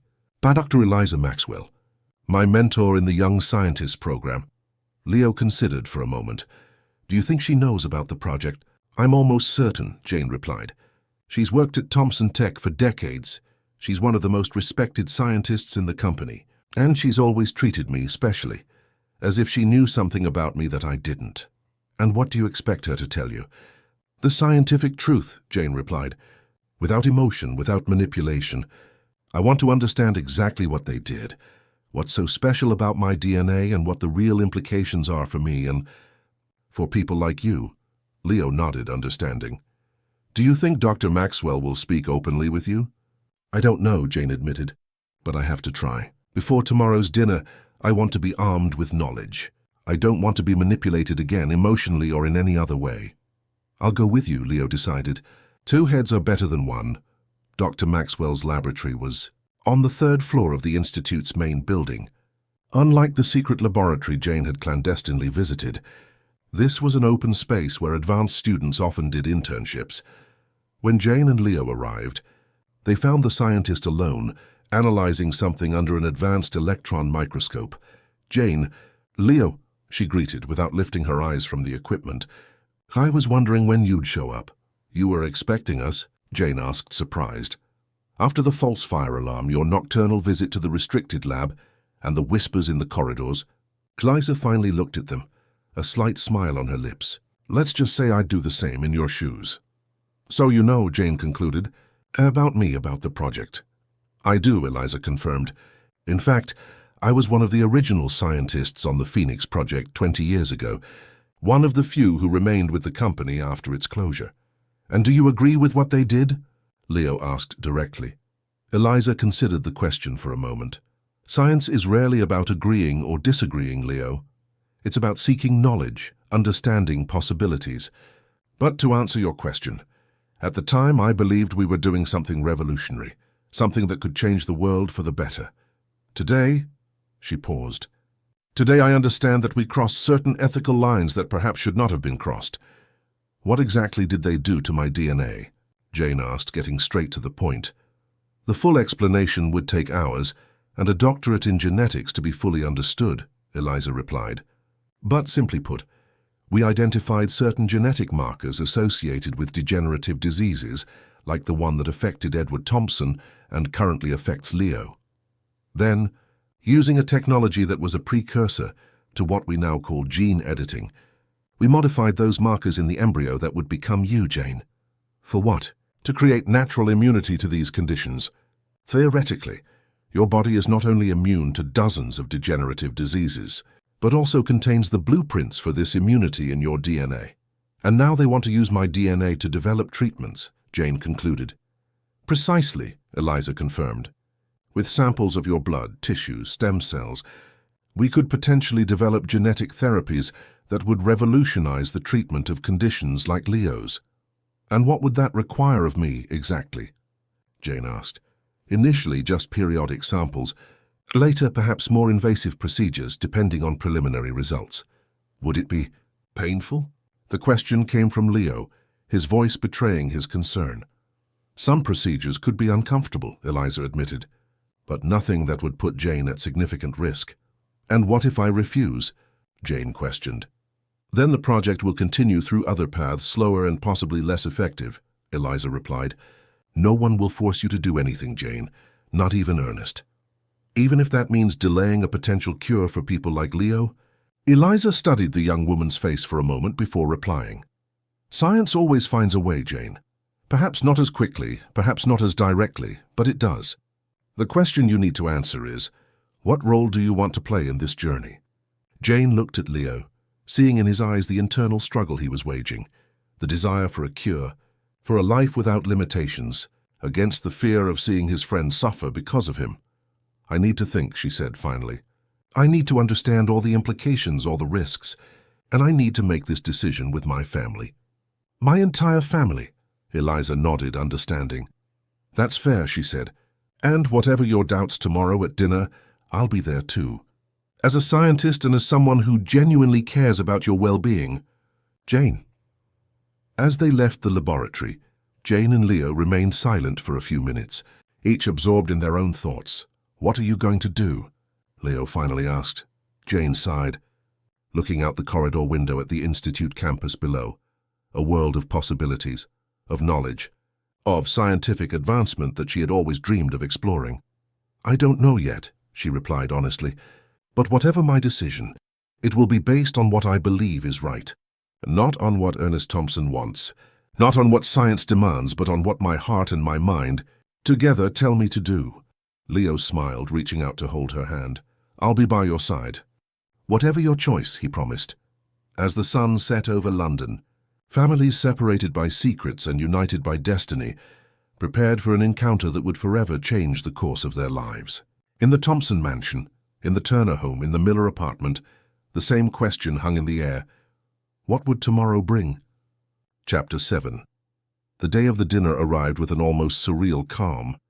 London, normally chaotic on weekends, seemed to have slowed its frantic pace as if the city itself awaited the unfolding of that extraordinary story. An exceptionally clear sky stretched over the metropolis, and even the traffic, always congested, flowed with unusual tranquility. In the Miller family's apartment, silence prevailed as everyone prepared. Jane stood for long minutes in front of the mirror, observing her reflection as she adjusted her simple but elegant dress, a gift from Mrs. Celia for her 13th birthday. Her hands trembled slightly, betraying the nervousness she tried to hide. Observing every detail of her face, she looked for traits, signs, anything that might indicate her unexpected genetic heritage. Did her eyes have the same shape as Ernest Thompson's? Did her chin, the curve of her smile, reveal secrets she had never noticed before? Who am I, really? She whispered to herself, a question that echoed incessantly in her mind since the revelations of the past few days. She wondered how many other teenagers had faced a situation like hers. Probably none, she concluded with a deep sigh. The sound of footsteps interrupted her thoughts. Louis appeared at the bedroom door, awkward in his only freshly ironed dress shirt. His face, marked by years of hard work under the sun, betrayed not only discomfort with the formal clothes, but a deep anxiety about what was to come. "We can still back out," he said, his voice low and protective. "We don't have to go if you don't want to. We can say you're sick, anything." Louis's eyes, those same eyes that had looked at her with love since her first day of life, now revealed a vulnerability Jane rarely saw in her father. She crossed the room and held his calloused hands in hers, feeling the rough skin formed by years of construction work.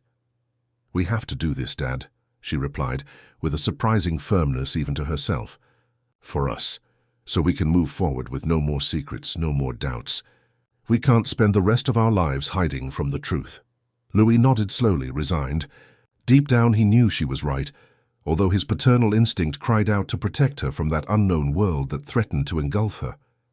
"You've grown so much," he murmured, gently touching his daughter's face. "Sometimes I wonder when that happened." Celia joined them, looking her best in a navy blue dress she saved for special occasions. Her red, swollen eyes showed she had cried recently, though she tried to hide it with carefully applied makeup. "Your father is right, daughter," she said, adjusting a loose strand of hair on Jane's head. "We can cancel if it's too much for you. No one would blame you for wanting more time."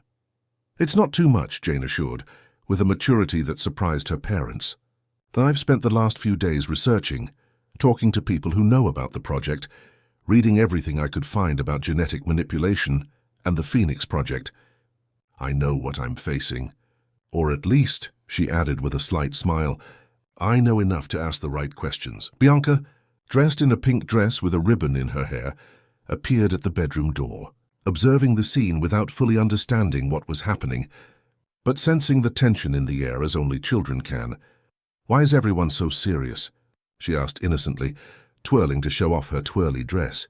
"Aren't we just going to have dinner at the pretty house? The rich man's house?" The simplicity of the question brought involuntary smiles to the three. Jane knelt to be at her sister's height, affectionately adjusting the ribbon in her hair. "Yes, we're going to have dinner at the pretty house," she confirmed with a gentle smile. "But we're also going to talk about important things, things that affect our family." "Bad things?" Bianca asked, frowning, her childlike intuition catching nuances that words did not reveal. Jane hesitated, searching for the right words. How to explain to an 8-year-old the whirlwind that was about to transform their lives? "No," she finally replied after a moment's thought. "Just different things. Things that can help us better understand who we are and perhaps help other people in the future. Like in a fairy tale," Bianca insisted, always fascinated by stories. "Perhaps," Jane smiled, "but in real life stories are more complicated. There aren't always clearly defined princesses and villains. Sometimes it's just people trying to do the best they can, even when they make mistakes."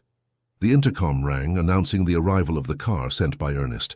The Miller family paused, all momentarily paralyzed by the sound that marked the beginning of a journey of no return.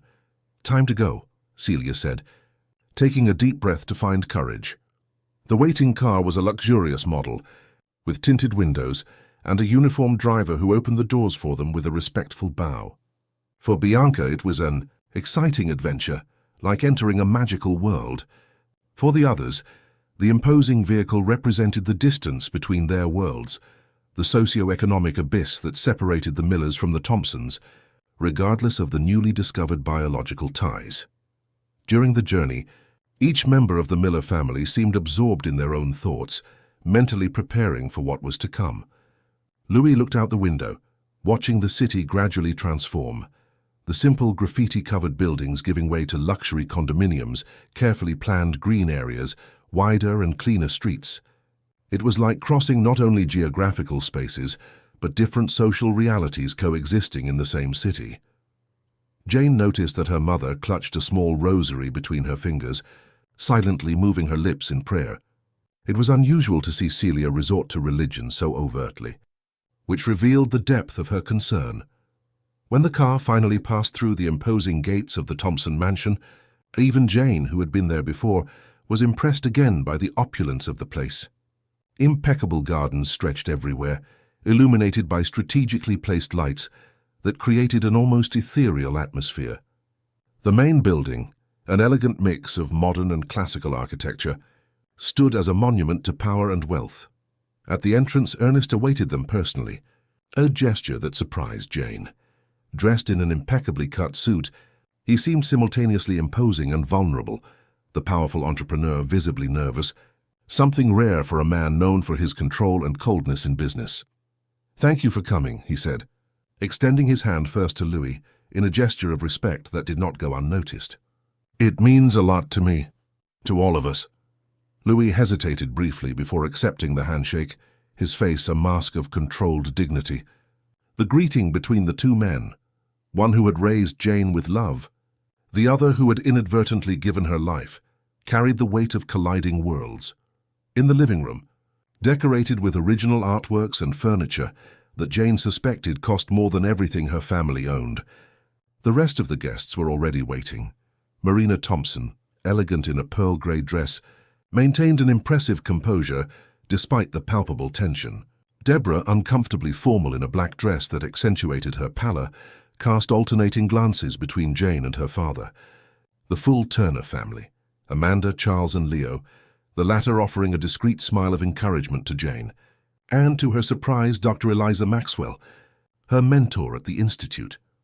"I thought it was important to have someone who could explain the scientific aspects clearly," Ernest justified, noticing Jane's questioning look at Eliza. "Someone you trust."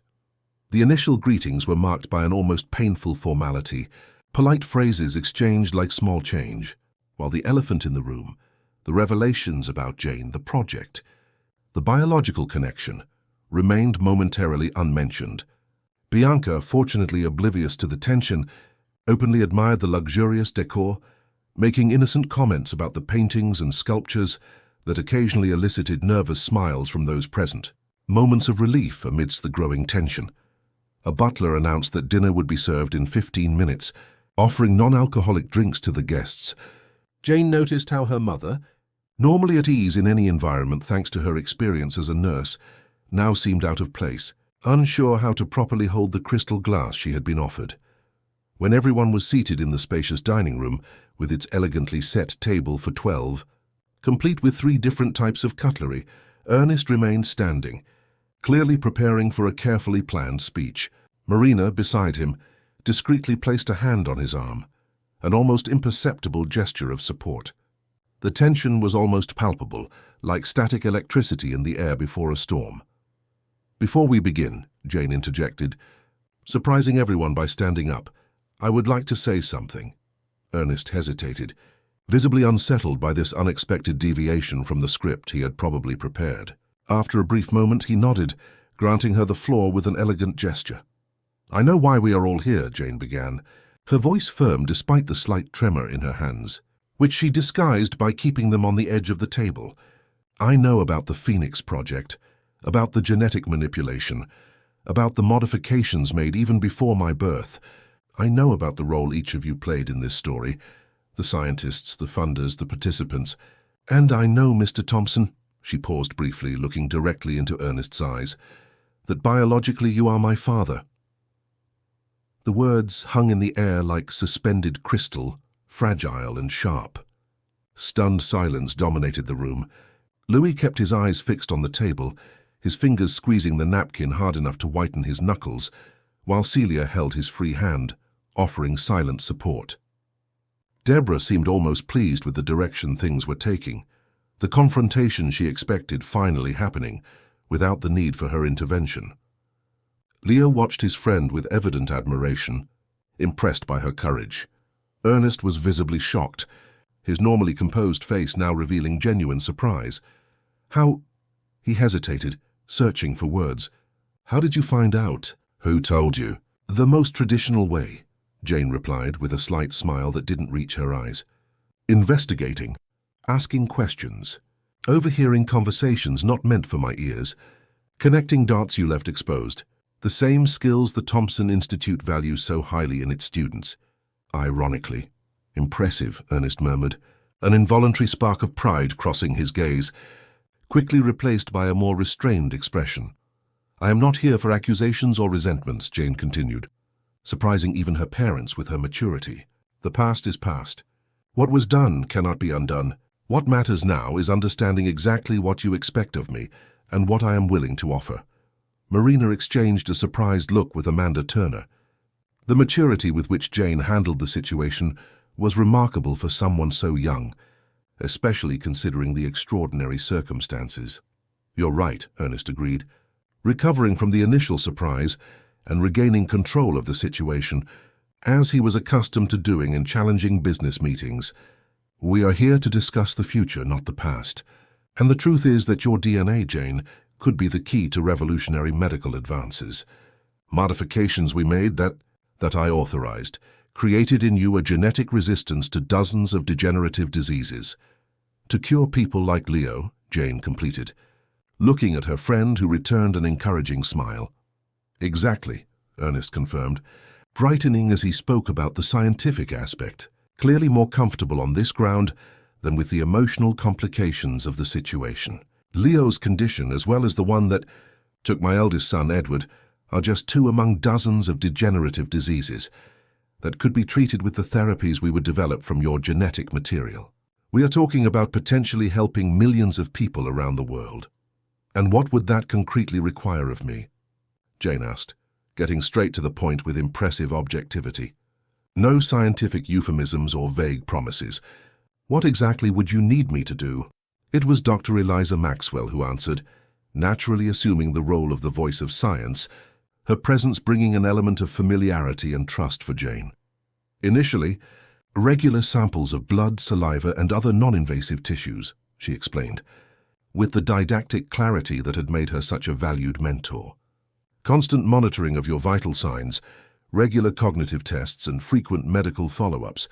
As research progresses, more complex procedures might be necessary, bone marrow biopsies, for example, or stem cell collection, but always with your full consent and that of your parents. Nothing would be done without detailed explanations and specific approvals for each procedure." "And the risks?" Jane insisted. "What are the chances of complications? Of unknown side effects?" "Minimal," Eliza assured, but then reconsidered. "Although, to be completely honest, we are in partially uncharted territory. You are unique, Jane. There is no other human being with exactly the same genetic modifications. This means that, while we can predict with reasonable confidence how your body will react to the procedures, there will always be an element of unpredictability." Louis, who until then had remained in heavy silence, finally found his voice. When he spoke, it was not with anger or hostility, but with the quiet firmness of a man defending his family, the only truly valuable thing he possessed. "And if she refuses?" he asked, looking directly at Ernest. "What happens to the scholarship, to the apartment, to all the generosities we received? We're talking about my daughter's life, not some commercial contract with hidden clauses." The question hung in the air, laden with implications. Ernest adjusted in his chair before replying, clearly understanding the gravity of the matter. "Regardless of Jane's decision about the project," he declared with a firmness that left no room for doubt, "everything I offered remains.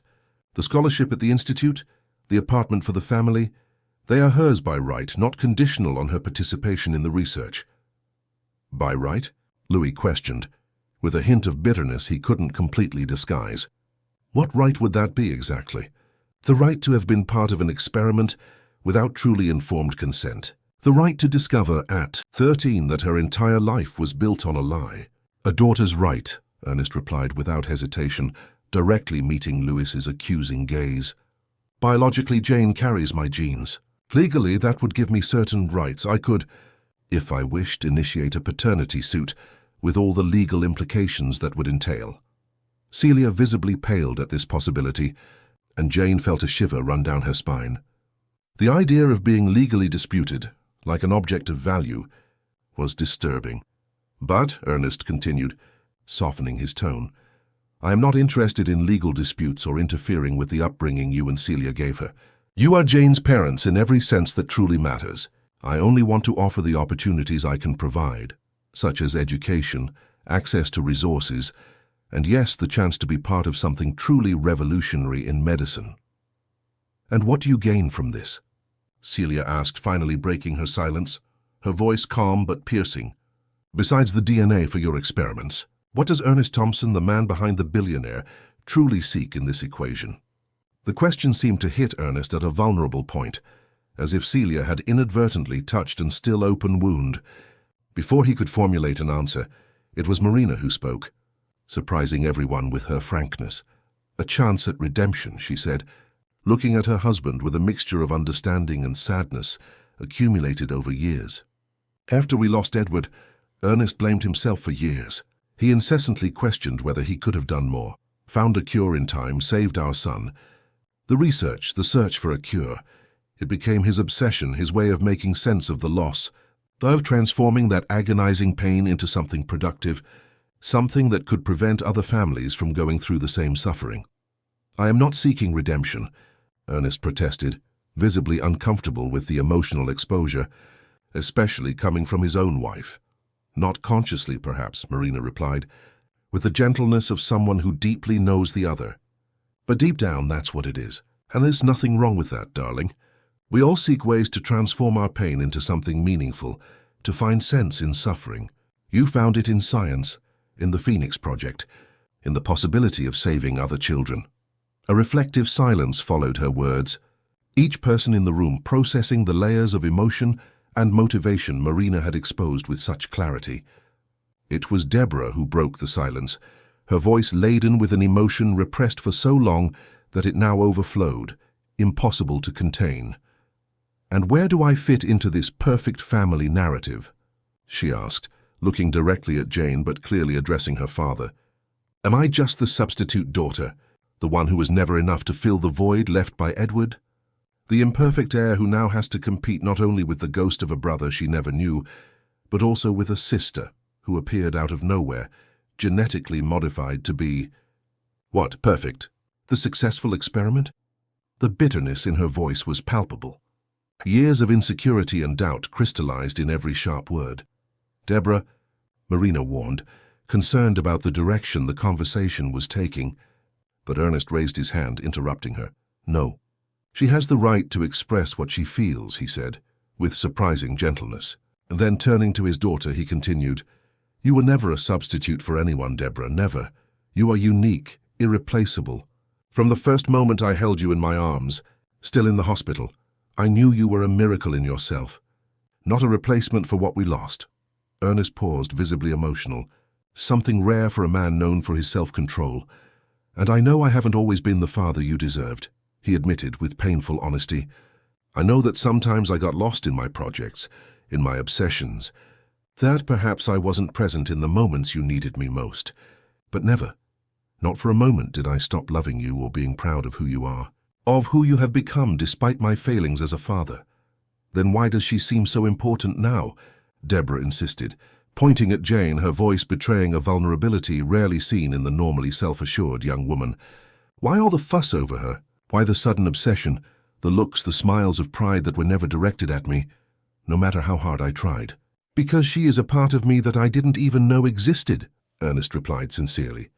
An unexpected connection to the past, to decisions I made so long ago that they almost seem to belong to another life. And because she can help people like Leo, like Edward, it's not about replacing you, Deborah. It never would be. It's about expanding our family, our legacy, about redefining what it means to be a Thompson. Deborah swallowed hard, visibly fighting back tears that threatened to break the facade of indifference she had so carefully cultivated.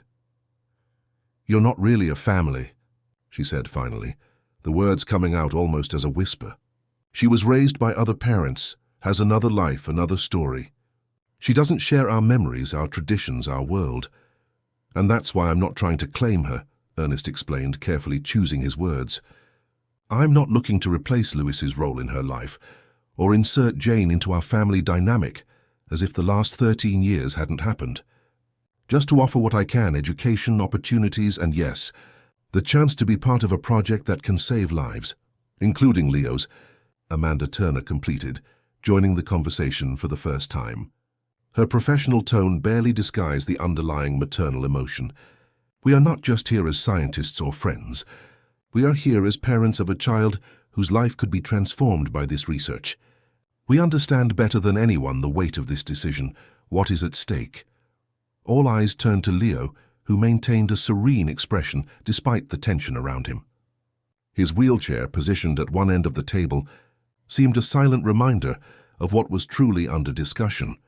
Not just family ties or legal rights, but human lives, futures at stake. "What do you think of all this?" Jane asked her friend directly, seeking a perspective not laden with scientific interests or parental emotions. "Honestly, Leo, no filters." Leo considered the question for a moment, clearly choosing his words carefully. When he finally spoke, his voice had a clarity and wisdom that contrasted with his youth. "I think you should do what you think is right, Jane," he said finally.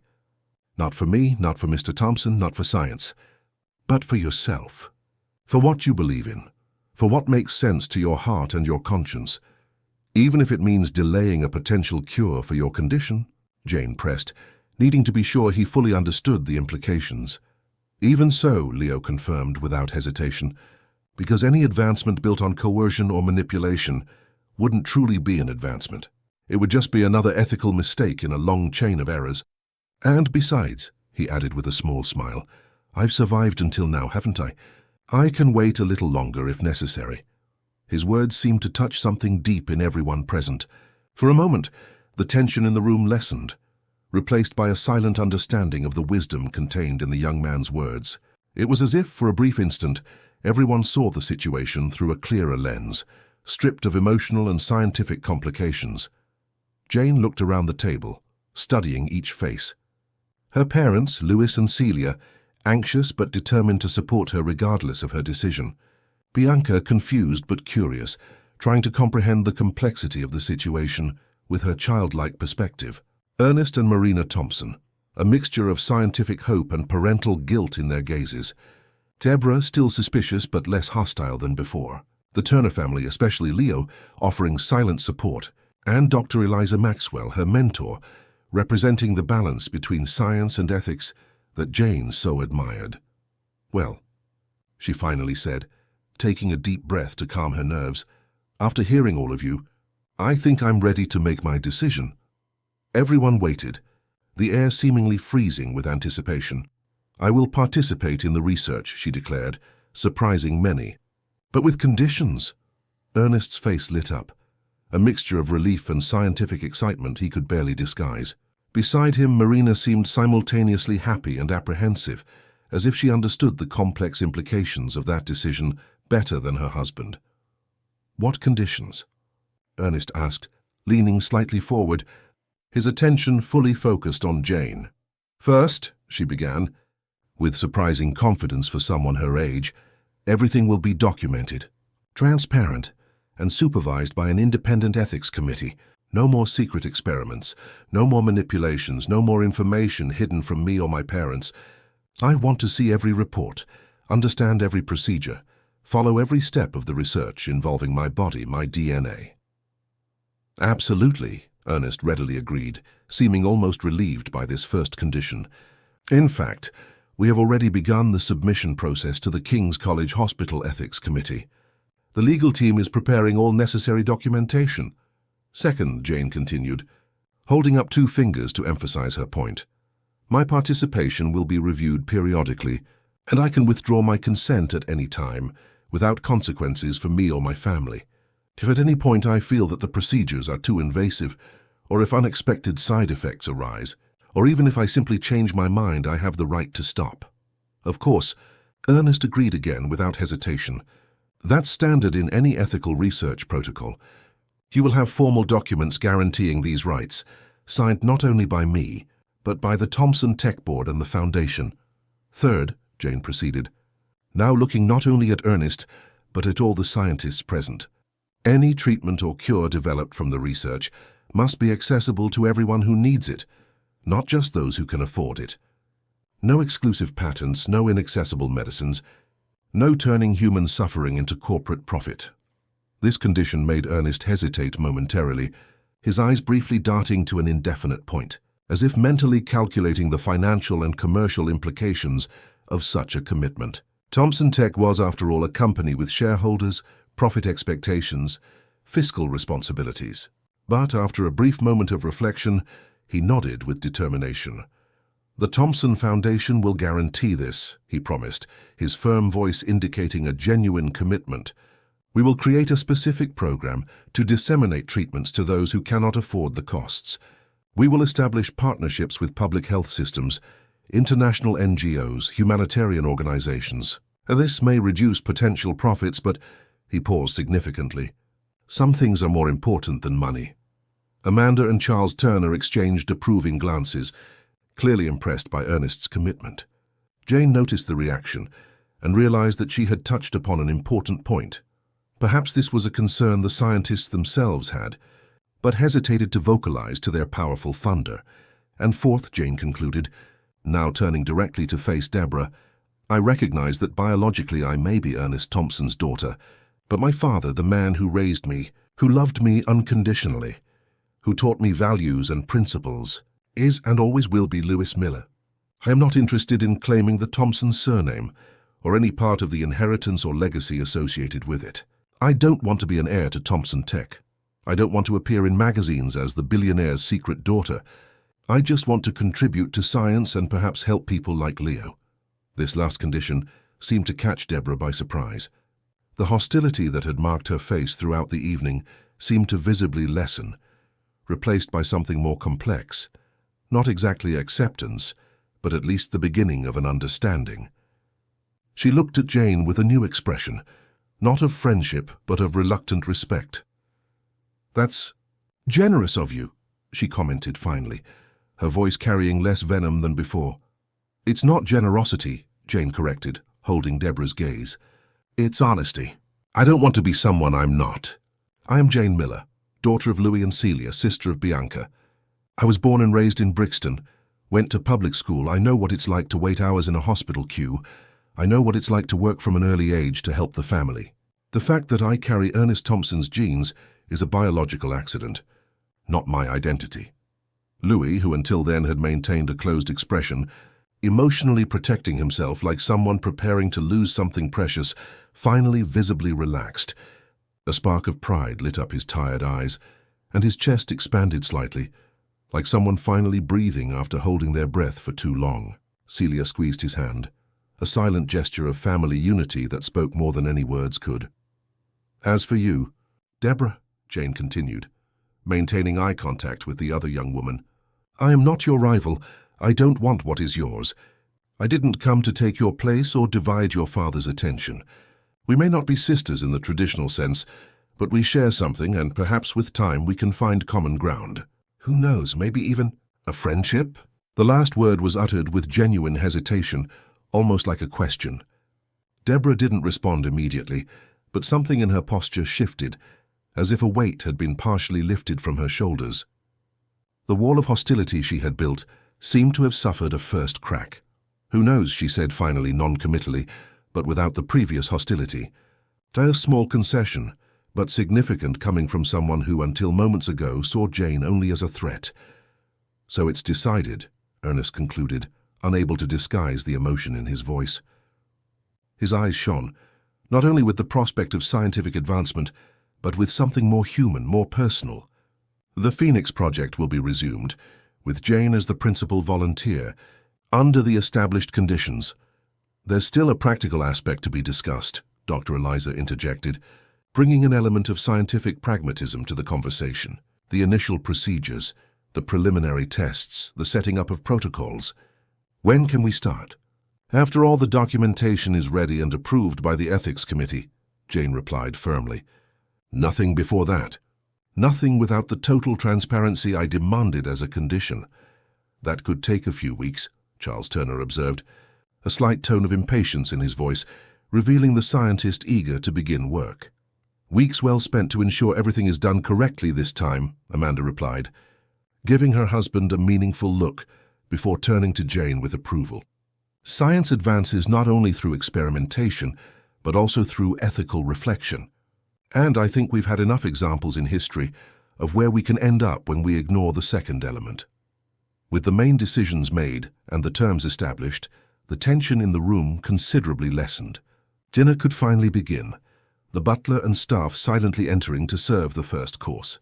The atmosphere, still charged with complex emotions, had become marginally lighter. Conversations in lower tones began to flow in small groups, while elaborate dishes and expensive wines, for the adults, circulated around the impeccably set table. Bianca, who had remained silent during the most tense part of the conversation, now brightened the atmosphere with innocent questions about the sophisticated dishes, eliciting genuine smiles even from Ernest. Her childlike naturalness was like a balm for the emotionally charged climate. At one point during dinner, Jane found herself briefly alone with Leo in a corner of the room, while the other guests served themselves dessert or chatted in small groups. "Are you okay?" he asked, genuine concern in his eyes. It was a lot to process in a short time. Many revelations, many important decisions. "I am," she confirmed, surprising herself with her own certainty. "In a way, it's a relief to finally understand where I came from, why I am the way I am. You know, I always wondered why I was so interested in science, when no one in my family shared that passion. Why I could understand complex concepts that my public school classmates found impossible.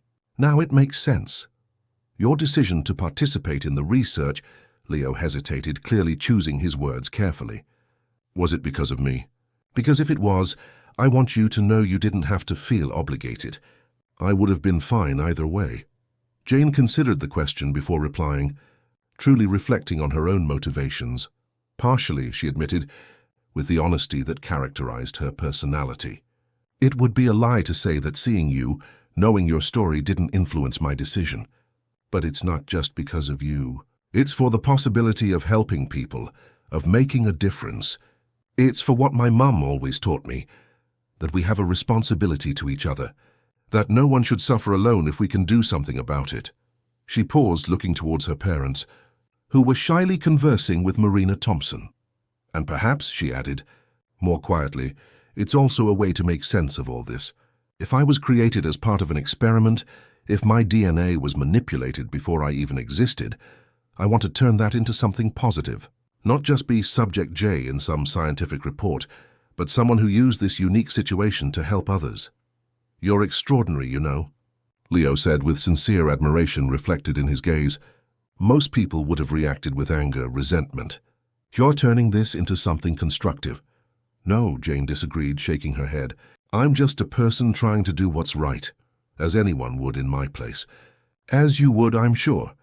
As you did that day in the park," Leo reminded, a smile lighting up his face, "when everyone passed by without helping. When the rain fell and the mud seemed to swallow my chair, you stopped. You helped without a second thought. And that brought us here," she reflected with a slight smile. "It's funny how life works, isn't it? A small gesture, a seemingly insignificant decision, and suddenly your entire existence changes course." Across the room, Ernest observed the young people's interaction with a mix of complex emotions. The sparkle in his eyes revealed the scientist who saw revolutionary potential in Jane's DNA. But there was also something deeper, more human. Perhaps the beginning of a paternal feeling he never expected to develop for a daughter he didn't know existed until a few weeks ago. Marina approached, following his gaze and correctly interpreting his thoughts, as only someone who had shared decades of life could do. "She is remarkable," she commented, her voice soft.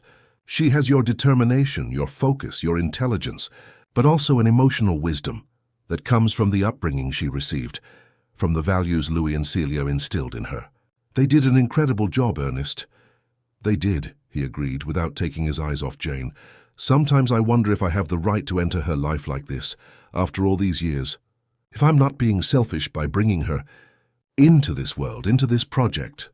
You're not forcing your way in, Marina observed, gently touching his arm. You're offering something, and she's choosing to accept on her terms. That makes all the difference. And Deborah? He asked, now looking at his daughter, who was talking to Dr. Eliza Maxwell in another corner of the room. Do you think she'll get over this? That one day she'll accept all of this? Give her time, Marina advised. Deborah is stronger and more sensible than she sometimes shows. When the novelty wears off, when she realizes that Jane is not a real threat to her place in your life, things will settle down. Perhaps not as a typical sibling relationship, but something new, something unique, just like the situation itself. In the weeks that followed, a new normality began to establish itself for everyone involved. The documents for the ethics committee were meticulously prepared and submitted, with Jane actively participating in every step, asking insightful questions that impressed even Thompson Tech's most experienced lawyers. At the Institute, she continued her studies with a renewed focus on biological sciences, now better understanding her natural affinity for these subjects. Her exceptional grades ceased to be a surprise when she understood that her own DNA had been optimized to enhance specific cognitive abilities. Her friendship with Leo deepened every day. The two shared not only academic interests, but also the unique experience of being at the center of revolutionary scientific research, he as a potential beneficiary, she as a fundamental piece. This unique connection created a bond between them that few could understand. The relationship with Dr. Eliza Maxwell also evolved. From academic mentor, the scientist had become a kind of guide for Jane to navigate the complex world of advanced biotechnology. With patience and impeccable teaching, Eliza explained every technical aspect of the project, ensuring that the young woman fully understood the procedures to which she would be subjected. A surprise came from Deborah. Against all expectations, she began to show genuine interest in the scientific project, occasionally appearing in the laboratory with technical questions that revealed a sharp mind for business and logistics. With her background in business administration and her intimate knowledge of the Thompson Empire, she proposed structuring the accessibility program for the treatments that would be developed. Precisely the third condition Jane had established. I may not be a scientist like you, she said to Jane during one of their rare direct conversations, as they reviewed documents in an institute meeting room, but I know how to make things happen in the real world. I know how to navigate international bureaucracies, how to structure global access programs, how to ensure treatments reach vulnerable populations, and if we're going to revolutionize the treatment of degenerative diseases, we need to ensure it's not just for the wealthy and developed countries. It was a small step, but significant, common ground being built between two young women whom destiny had connected in unexpected ways. It wasn't friendship, not yet, but it was the beginning of mutual respect, each recognizing the other's skills and contributions. Louis and Celia observed their daughter's development with a mixture of pride and apprehension. The truth, once revealed, had brought not only challenges but also a new clarity to the family relationship. Conversations at home became more open, more honest. Even Bianca, in her childlike understanding, knew that something important had changed. Do you think we did the right thing? Celia asked her husband one night, as they watched Jane helping Bianca with homework at the kitchen table. By allowing her to participate in the research? By opening that door to the Thompsons' world? I think we did the best we could with what we knew at the time, Louis replied, with wisdom gained through years and hardships. And that's all any parent can do. We couldn't protect her from the truth forever, Celia, nor should we have. She has the right to know her story, to make her own decisions. I'm afraid of losing her, Celia confessed softly. To that world, to those people. We won't lose her, Louis assured with a confidence that surprised even himself. It's not DNA that makes someone a father or a mother. It's love, values, daily presence. And in that, no one can compete with us. 6 months after the decisive dinner, the first preliminary results of the research began to emerge. Jane's DNA, modified even before her birth, showed extraordinary properties that scientists were only beginning to fully comprehend. The possibility of developing effective treatments for conditions like Leo's moved from the realm of theory to concrete reality. The initial samples, obtained through minimally invasive procedures, already allowed the identification of specific genetic markers that conferred resistance to degenerative diseases. Charles Turner's team worked tirelessly to isolate and replicate these markers, while Amanda's team focused on developing delivery vectors that would allow these modifications to be introduced into patients like Leo. On a sunny afternoon, Jane and Leo were sitting in the Institute garden, sharing a snack and discussing the latest research advances. Leo's face radiated a hope Jane had never seen so clearly before. "The doctors say the first clinical trials could start in less than a year," he said, barely containing his excitement. Dr. Amanda said the in vitro results exceeded all expectations. "Do you realize what this means? Not just for me, but for thousands of people worldwide." "I do," Jane replied, smiling at her friend's enthusiasm. "And you know what's even more incredible? It all started with a simple choice. On a rainy day. The choice to stop and help someone in need," Leo completed, his gaze revealing a gratitude that went far beyond the physical help of that day. "Exactly. We never know how our small actions can trigger enormous changes, how seemingly insignificant decisions can alter the course of so many lives." As they talked, they noticed Ernest approaching along the garden's stone path. He carried a folder of documents, and his normally serious face was illuminated by a discreet but genuine smile. "Sorry to interrupt," he said, adjusting his glasses as he approached, "but I have important news I thought you'd like to know immediately." "What happened?" Leo asked, straightening up in his chair. "The International Ethics Committee has just approved the research expansion," Ernest announced, barely containing his excitement. "We are officially entering Phase 2. This means we can begin synthesizing the therapeutic compounds based on the markers identified in Jane's DNA and initiate preclinical trials." "That's fantastic," Leo exclaimed, his eyes shining with renewed hope. "And there's more," Ernest continued, handing the folder to Jane. "The Thompson Foundation Board unanimously approved the accessibility program proposed by Deborah. It's a comprehensive plan that will ensure any treatment developed will be made available globally, with a sliding scale of prices based on ability to pay, and completely free for those who cannot afford the costs. It includes partnerships with governments, NGOs, and international health organizations." Jane leafed through the documents, genuinely impressed by the program's scope and commitment. The detailed plan included distribution structures, eligibility criteria, sustainable financing mechanisms, and efficacy monitoring protocols. "This goes beyond what I had imagined," she admitted, honestly surprised by the depth and seriousness of the project. "It was Deborah who insisted on the details," Ernest revealed, unable to hide his paternal pride. "She spent weeks working on it, consulting global health experts, learning about drug distribution in remote regions. She said that if we were going to do this, we would do it right. That it would be her legacy to the project." "She has more heart than she shows," Jane observed, a new respect for her sister coloring her voice. "Yes," Ernest agreed with a thoughtful smile. "I think that's something you two have in common, after all, more than any genetic marker could determine."